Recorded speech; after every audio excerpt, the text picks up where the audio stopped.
تو میرے نبی کتنی اونچی پرواز رکھتے ہیں، اپنے رب کو دیکھ رہے ہیں، اور موسیٰ علیہ السلام پہ تجلی پڑی، وہ بھی ان پر نہیں، پہاڑ پہ خر موسیٰ صاعقہ، اور یہاں پردے اٹھ کے آپ کہہ رہے ہیں السلام علیک ایھا النبی ورحمۃ اللہ وبرکاتہ۔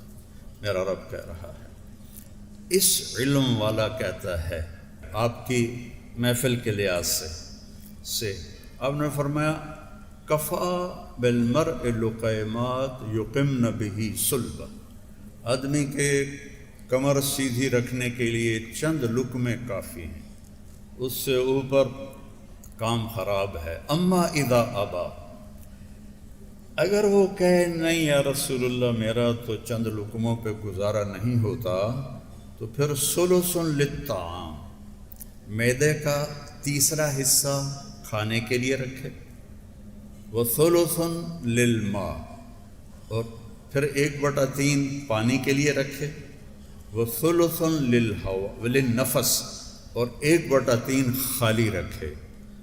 بیمار نہیں، تقدیر آوے تو وکھری گل ہے، یہ بیمار نہیں ہوتا۔ حکیم سعید صاحب رحمۃ اللہ علیہ فرمایا کرتے تھے جتنے لوگ پہلے بیمار ہوئے، جتنے آج ہو رہے ہیں، جتنے آئندہ ہوں گے، سب یہ کھانے کی وجہ سے رکدے ہی نہیں، کھدی جاندن کھدی جاندن کھدی۔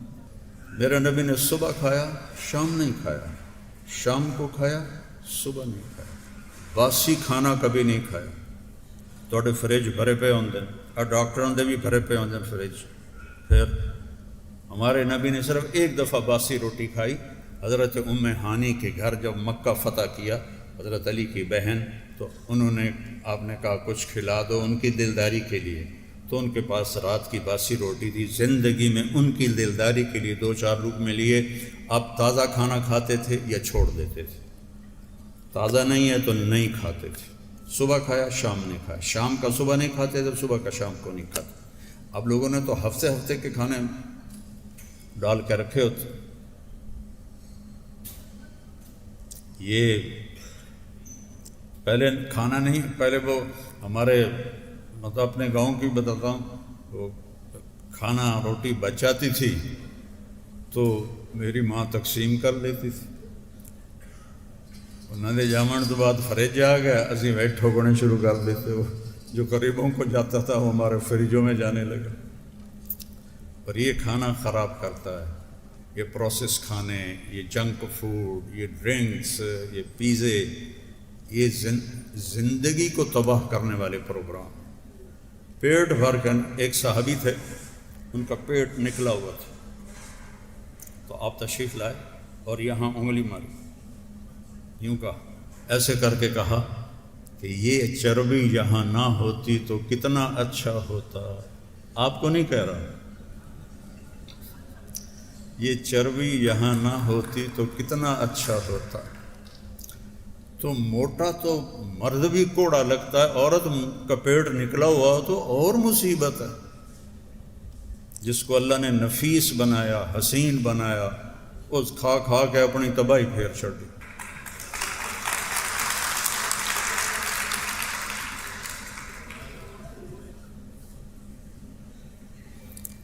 تو اپنے نبی کی زندگی پڑھو میرے بھائیو، پڑھو۔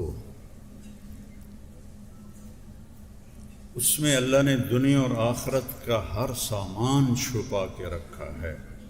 اس کم بخت کو بھوکا رکھو، اس کو۔ میرے نبی نے فرمایا ما ملأ آدمی وعاء شرا من بطنہ، سب سے بدترین برتن جس کو کوئی بھرتا ہے وہ اس کا پیٹ ہے۔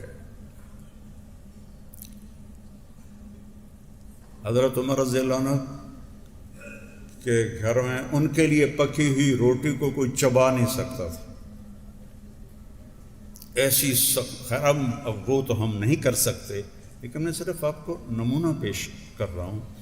کوفے میں 2 شخص آئے، ایک شخص آیا، کہا جی امیر المومنین سے ملنا ہے، تو حضرت علی سے ہی کہہ رہا تھا، وہ امیر المومنین تھے، کہا وہ آتے ہی ہیں۔ تھوڑی دیر کے بعد حسنین آ گئے، تو آپ نے اشارہ کیا تو وہ گئے، ان کے لیے کھانا لائے، بہترین کھانا. اور وہ شخص جو تھا وہ ایک کونے میں بیٹھ کے ستو کھا رہا تھا، پھیکے ستو. تو وہ مہمان کہنے لگا یہ غریب بیچارہ ستو کھا رہا ہے، میرے آگے ایسا کھانا ہے، اس کو بھی بلا لو وہ بھی کھا لے. کہ یہی امیر المومنین ہیں جن سے تم ملنے کے لیے آئے ہو. ان کے ستو ان کی شہادت تک مدینے سے آتے تھے اور وہ کھاتے تھے، اور طاقت اتنے تھی کہ خیبر کا دروازہ پھاڑ دیا. اور میں نے استنبول میں آپ کی تلوار دیکھی، وہ تلوار ویکھ کے ڈر لگتا ہے، اتنی وزنی اور بھاری تلوار. تو اگر آپ اپنی صحت چاہتے ہیں تو اس کو بھی اصول بنائیں. ایک وقت میں کئی کھانے اکٹھے مت کریں، کھانے کے ساتھ میٹھے کو مت ملائیں،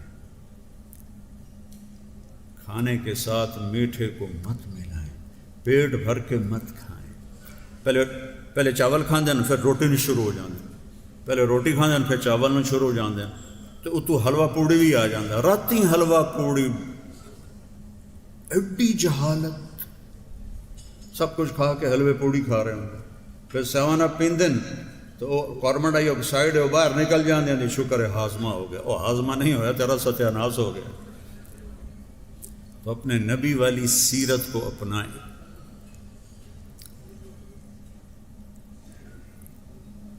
ان ڈاکٹروں کو پڑھنی چاہیے، آپ سب کو پڑھنا چاہیے طب نبوی، جس میں آپ کا کھانے کا کیا معمول تھا. میں نے ایک دفعہ پروفیسر ڈاکٹر عبدالواحد صاحب تھے رحمۃ اللہ علیہ، وہ پرنسپل بھی بنے نشتر کالج کے.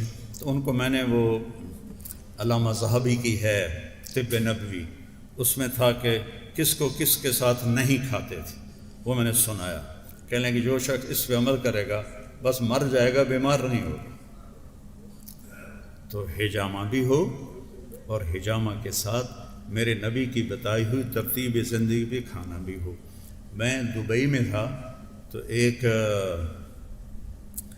یہ جو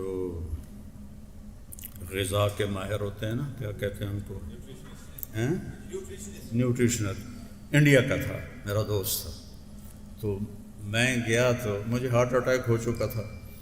تو وہ نا مجھے کچھ چیزیں لکھی، پھر اس کے بعد کہنے لگے آپ نے پانی نہیں پینا کھانے کے دوران. میں نے کہا سنت ہے کھانے کے دوران پانی پینا؟ تو کہنے لگا حضرت معاف کیجیے گا، جو سنت کے مطابق کھائے اس کے لیے پانی پینا بہت ضروری. میرے پاس وہ مریض آتے ہیں جنہوں نے یہاں تک کھایا ہوتا ہے، تو پھر ان کو میں کہتا ہوں کہ پانی نہ پیو، پانی نہ پیو. تو اپنے کھانا، آپ کے کھانے آپ کے مزاج پر بھی اثر انداز ہوتے. ہمارے ملک میں جذباتی پنا ہے، لڑائی جھگڑے، جلدی غصے میں ہو جاتے ہیں، تحمل نہیں ہے، غذائیں خراب ہیں، غذائیں غلط ہیں. اپنے جسم کو بھوک کا عادی بناؤ. تو اللہ پھر حجامہ بھی مفید ہے اور سارے سنت کے طریقے مفید ہیں.